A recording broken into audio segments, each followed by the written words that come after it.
Bismillahirrahmanirrahim. Assalamualaikum warahmatullahi wabarakatuh. Alhamdulillah wassalatu wassalamu ala Rasulillah wa ala alihi wa sahbihi wa man walah. Amma ba'du, jamaah yang insyaallah dimuliakan Allah Subhanahu wa taala. Alhamdulillah, bersyukur kepada Allah Subhanahu wa taala di hari ini kita dapat bertemu kembali dalam rangka untuk saling mengingat kembali ataupun saling memberikan nasihat di antara kita. Insyaallah di kesempatan yang berbahagia kali ini saya akan menyampaikan satu judul, yaitu hikmah refleksi pengorbanan Nabi Ibrahim alaihissalam. Yang tentunya sebenarnya kisah ini kisah yang sudah sangat kita ketahui, yang sudah berulang kali kita mendengar ataupun membacanya. Namun tidak ada salahnya kita akan kembali mengulas. Mudah-mudahan ini terdapat hikmah yang sangat banyak di dalamnya.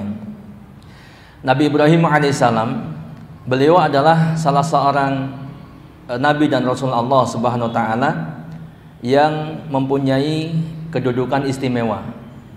Ya, selain beliau seorang Rasul, Nabi dan Rasul ulul azmi, yaitu Nabi dan Rasul yang mempunyai keteguhan yang sangat luar biasa karena ujian-ujian yang didapatkannya, khususnya ujian dari kaumnya atau dari eksternal, bukan dari dalam dirinya.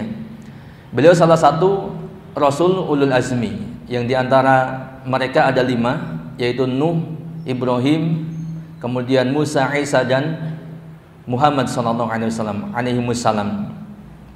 Nah, kemudian Nabi Ibrahim alaihissalam pun di antara keistimewaannya adalah beliau diangkat sebagai Khalilullah atau mempunyai kedudukan sebagai Khalilullah, kedudukan yang sangat tinggi, ya, al-khullah, yaitu kekasih Allah Subhanahu wa taala. Sebagaimana dalam surat An-Nisa ayat 125, Allah Subhanahu wa taala menyebutkan wattakhadallahu Ibrahima khalila, dan Allah mengambil Ibrahim sebagai kekasihnya. Ya, ini. Dan saking istimewanya kedudukan Nabi Ibrahim alaihissalam, sampai-sampai Rasulullah SAW pun diperintahkan, bahkan tidak hanya sekali, untuk apa? Untuk menceritakan kisah Nabi Ibrahim alaihissalam kepada umatnya, kepada manusia. Allah berfirman, wadkur fil kitabi Ibrahim innahu kana siddiqan nabiyya. Kata Allah, ceritakanlah wahai Muhammad kisah Ibrahim dalam Alkitab ini, yaitu dalam Al-Quran. Sesungguhnya dia adalah seorang yang sangat membenarkan lagi seorang nabi. Surat Maryam ayat 41, ya. Pun demikian dalam surat Asy-Syu'ara maksudnya ayat 69, Allah berfirman, watlu 'alaihim naba'a Ibrahim, dan bacakanlah kepada mereka kisah Ibrahim. Ya.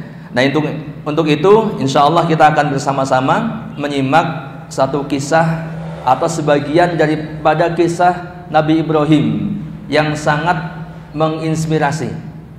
Ya, dan ini ada kaitannya dengan bulan yang sebentar lagi akan kita jumpai, yaitu bulan Zulhijjah, di mana di sana ada satu ibadah yang sangat agung, ibadah kurban, yang itu landasannya adalah dari kisah Ibrahim yang akan kita bahas, yakni Ibrahim bersama anaknya.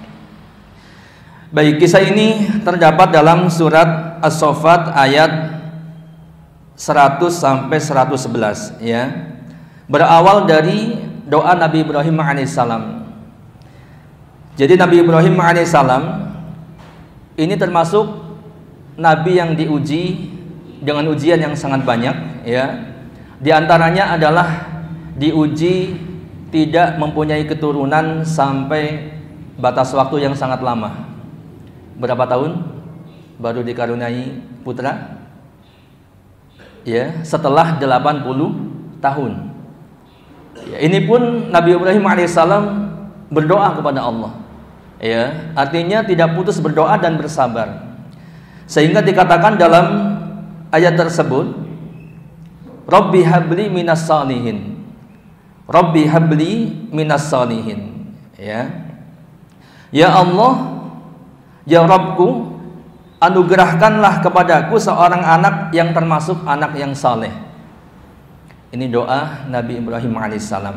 Ya, di ayat yang pertama yang saya bacakan tentang kisah ini pun kita sudah bisa mengambil satu hikmah yang sangat luar biasa. Ini seorang nabi yang mempunyai kedudukan yang istimewa. Ya, ketika ingin mendapatkan anak yang baik, anak yang soleh, beliau berdoa kepada Allah, Rabbi habli minas solihin. Ini pun demikian dilakukan oleh nabi-nabi yang lain. Di antaranya adalah Nabi Zakaria. Ya, Nabi Zakaria berdoa, Rabbi habli min ladunka dzurriyyatan thayyibah innaka sami'ud du'a. Ya Rabbku, berilah aku dari sisi Engkau seorang anak yang baik. Sesungguhnya Engkau maha mendengar doa. Bisa dilihat dalam surat Ali Imran ayat 38. Nabi Zakaria pun termasuk nabi yang diuji dengan lama mendapatkan keturunan. Jadi kalau ada di antara kita yang sampai sekarang ya barangkali belum mendapatkan keturunan, belum dikaruniai seorang anak, putra ataupun putri, maka bersabar dan terus berdoa. Insya Allah suatu saat Allah akan berikan, ya, karena Allah maha mampu untuk memberikan kepada hamba-hambanya anak kapanpun dan dimanapun, ya. Dan Nabi Zakaria di usia yang ke-60-an, pun demikian istrinya di usia yang sudah sepuh, tapi Allah berkehendak maka Allah berikan kepada beliau ya seorang putra yang termasuk seorang nabi, yaitu Nabi Yahya. Baik, Rabbi habli minas salihin. Ini doa Nabi Ibrahim alaihissalam. Pun demikian kita, ini seorang nabi, ya, seorang nabi, dia tahu dan mengerti bahwa ya, meskipun seorang nabi tidak mesti atau tidak otomatis anaknya menjadi anak-anak yang soleh. Ya, betul tidak? Ada beberapa nabi yang kemudian keluarga dan anak-anaknya justru mendustakan kenabiannya. Ya, seperti anaknya Nabi Nuh alaihissalam, ya, termasuk Nabi Lut alaihissalam, ya. Pun demikian maka dengan hikmah ataupun pelajaran yang bisa kita ambil di ayat yang pertama yang saya sampaikan ini, bahwa kita pun harus banyak-banyak berdoa, memohon kepada Allah agar diberikan keturunan yang baik. Kalau ingin mendapatkan keturunan yang baik, maka kita harus berdoa kepada Allah Subhanahu wa taala, karena kita tidak bisa sendiri. Kemudian ayat yang selanjutnya, fabasyarnahu bigulamin halim. Maka kami berikan dia kabar gembira dengan seorang anak yang amat sabar. Ya, di sini diartikan anak yang amat sabar, bigulamin halim, ya, yaitu adalah Ismail, ya. Nah, ini doa Nabi Ibrahim ini dikabulkan oleh Allah Subhanahu wa taala, ya, yaitu dengan kabar gembira ini berarti Allah mengabulkan doanya dan Nabi Ibrahim dikaruniai seorang anak bernama Ismail. Kemudian Allah berfirman, falamma balagha ma'ahu sa'ya qala ya bunayya inni ara fil manam anni adbahuka fangdur madza tara qala ya abati if'al ma tu'maru if'al ma tu'mar satajiduni insyaallah minas sabirin. Maka tatkala anak itu sampai pada usia sanggup berusaha bersama-sama Ibrahim, pada usia as-sa'yu, yaitu sanggup sudah bisa bekerja, ya, atau sudah mulai dewasa, sudah bisa disuruh-suruh, bahkan dalam kisah disebutkan ya pembangunan Ka'bah oleh Nabi Ibrahim itu dibantu oleh siapa? Ismail. Ya, kalau sekarang mungkin usia 7 tahun ke sana ke atas gitu ya. Sehingga kalau di kita mungkin sudah bisa disuruh-suruh gitu kan. Sudah nggak merepotkan. Sudah bisa disuruh, sudah bisa makan sendiri, mandi sendiri, bahkan bisa membantu orang tuanya. Begitu ya.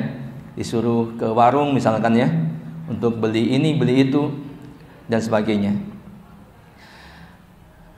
Falamma balagha ma'hu sa'ya qala ya bunayya inni ara fil manam. Nabi Ibrahim berkata, wahai anakku, sesungguhnya aku melihat dalam mimpi bahwa aku menyembelihmu. Inni ara fil manam anni adbahuka, bahwa aku menyembelihmu. Fangdur madza tara. Ya, maka pikirkanlah apa pendapatmu. Nah ini ya, ini satu ujian yang sangat berat. Ya, kenapa? Sebab yang pertama, saat itu putra Nabi Ibrahim alaihissalam yaitu Ismail ini adalah putra sematawayang. Ya, artinya saat itu adalah anak satu-satunya milik Nabi Ibrahim alaihissalam. Sehingga jelas ini adalah satu ujian yang sangat berat. Kalau barangkali ya seandainya saat itu Nabi Ibrahim mempunyai katakanlah 20 anak, ya mungkin ujian ini tidak terlalu berat atau sama berat. Ya, berat, tapi tidak seberat ketika anak itu adalah anak sematawayang. Apalagi anak ini adalah anak yang soleh. Dan ini diperintahkan untuk apa? Untuk disembelih. Ya. Kemudian Nabi Ibrahim mengatakan, "Fanzur madza tara." Ya, pikirkanlah bagaimana pendapatmu. Ya. Ini juga menjadi dalil ataupun hujah bahwa ujian ini sangat berat. Ketika Nabi Ibrahim alaihissalam kemudian minta pendapat anaknya, bukan tiba-tiba bangun tidur setelah dapat wahyu langsung ambil golok kemudian disembelih anaknya. Ya. Dan ini karena ini juga termasuk perintah dengan pihak lain sehingga ya harus dimusyawarahkan. Bagaimana pendapatmu, ya? Maka qala ya abati fa'al ma tu'mar satajiduni insyaallah minas sabirin. Apa jawab Ismail? Ya, dia menjawab, wahai ayahku, kerjakanlah apa yang diperintahkan kepadamu, insyaallah kamu akan mendapatiku termasuk orang-orang yang sabar. Ya, Nabi Ismail faham bahwa ini adalah wahyu dari Allah Subhanahu wa taala, dan kemudian Nabi Ismail atau Ismail alaihissalam ya ini bersedia untuk disembelih atau untuk dikurbankan karena ketaatan kepada Allah Subhanahu wa taala. Pun demikian kita, kalau kita ya ingin menjadi anak yang soleh, maka kita pun harus membantu orang tua kita melakukan ketaatan kepada Allah Subhanahu wa taala. Ya, sebagaimana Ismail tidak menolak apa yang diwahyukan oleh Allah ataupun diperintahkan oleh Allah kepada ayahnya. Nah, kemudian dalam hal ini terdapat dalil juga bahwa mimpi para nabi itu adalah wahyu. Ya, ada satu hadis, namun hadis ini dikatakan hadisnya mauquf. Disebutkan bahwa ru'yal anbiya'i fil manam wahyun. Jadi mimpi atau penglihatan seorang nabi atau para nabi dalam mimpi itu adalah wahyu. Ya. Penglihatan para nabi dalam mimpi ini statusnya adalah wahyu. Karena di antara cara turunnya wahyu adalah melalui mimpi, gitu ya. Akan tetapi ini tidak otomatis berlaku untuk semua orang. Ya, jangan antum ya tiba-tiba mimpi mau menyembelih orang, kemudian besok langsung bawa pedang, jangan. Ya, sebab antum bukan nabi, gitu ya. Nah, seperti dikatakan bahwa mimpi para nabi adalah wahyu, karena para nabi itu maksum dari setan. Jadi nabi itu mimpinya itu tidak dicampuri oleh campur tangan setan. Demikian disepakati oleh para ulama. Selain nabi tidak menjadi wahyu dan tidak bisa diamalkan. Ya, jadi kalau bukan nabi tidak menjadi wahyu. Mimpinya bukan wahyu. Nah, kemudian yang selanjutnya ya terkait dengan ini, bahwa setiap kita, setiap manusia ya itu ya khususnya apalagi orang yang beriman pasti akan mendapatkan ujian. Jadi kita pun bisa mengambil ibrah dari penggalan kisah ini bahwa ya kita akan mendapatkan ujian dari Allah Subhanahu wa taala, dan masing-masing kita kalau kita mau melihat pasti ada ujiannya masing-masing ya. Ada yang ujiannya mungkin terasa sangat berat sekali, tapi pada akhirnya ternyata la yukallifullahu nafsan illa wus'aha. Kita mampu untuk menjalaninya. Ya, ada yang ditinggal meninggal anaknya, bahkan anak istrinya gitu ya. Kemudian ada yang anaknya sakit atau bahkan dirinya sakit dan seterusnya. Memang demikian. Ya, orang-orang yang beriman itu akan diuji. Ya, seperti dikatakan dalam hadis, ada yang bertanya kepada Rasulullah sallallahu alaihi wasallam, "Ya Rasulullah, ayyun nas asyaddu bala?" Wahai Rasulullah, manusia manakah yang paling berat ujiannya? Maka beliau sallallahu alaihi wasallam menjawab, "Al-anbiya sumal amsal fal amsal." Para nabi, kemudian yang semisalnya dan semisalnya lagi. Dan ini semua kita sudah hafal, familiar sekali hadis ini ya. Artinya kita akan mendapatkan ujian dari Allah Subhanahu wa taala, akan tetapi ujian itu ya insya Allah pasti di atas di bawah atau kita mampu menghadapinya, dan di balik ujian itu ada hikmah yang sangat banyak. Di antaranya adalah untuk menggugurkan dosa-dosa kita. Selanjutnya kisah itu adalah falamma aslama wa tallahu lil jabin. Tatkala keduanya, siapa? Nabi Ibrahim dan Ismail, keduanya telah berserah diri, dan Ibrahim membaringkan anaknya di atas pelipisnya, ya, dikatakan telah nyatalah kesabaran keduanya. Jadi di sini ada satu hikmah ya, bahwa dikatakan yang dimaksud dengan watallahu lil jabin, yaitu Nabi Ibrahim itu menelungkupkan wajah Ismail menghadap ke tanah, sehingga apa? Sehingga tidak terlihat wajahnya. Ya, supaya apa? Supaya tidak terasa lebih berat. Sudah siap untuk disembelih atau sudah siap untuk menyembelih. Ya, ini.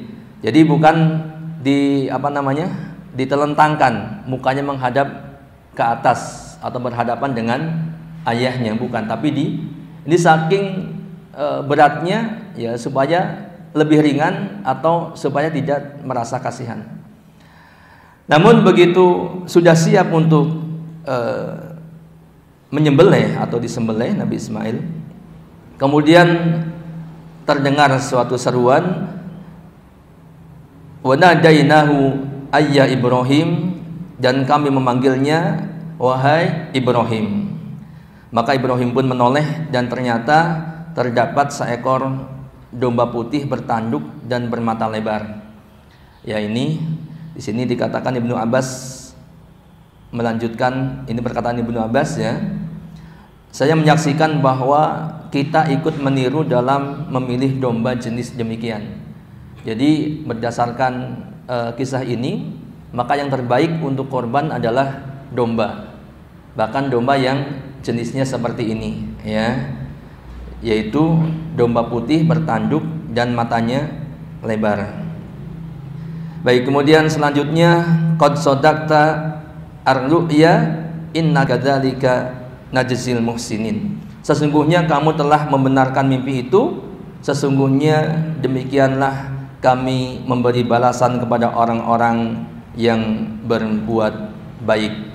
Inna hadza lahuwal balaul mubin, sesungguhnya ini benar-benar suatu ujian yang nyata. Baik, hadirin jamaah yang insyaallah dimuliakan Allah Subhanahu wa taala. Ya, sebenarnya dari kisah ini tadi ada satu pelajaran, yaitu kunci agar kita dapat melaksanakan ketaatan kepada Allah. Ya, kunci agar dapat melaksanakan ketaatan kepada Allah yang pertama adalah kita bersabar, seperti ya kesabaran Ismail alaihissalam tatkala ditawarkan untuk disembelih. Ya, maka dia mengatakan, ya abatif al matu'mar, wahai ayahku, lakukan apa yang Allah perintahkan, satajiduni insyaallah minas sabirin. Kan begitu ya. Yang pertama sabar.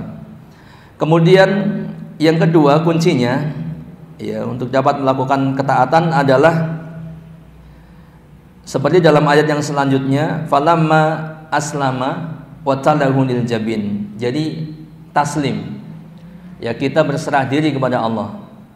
Ya, jangan sebelum atau ketika mau melakukan ketaatan, mau melakukan amal, kemudian kita menimbang-nimbang.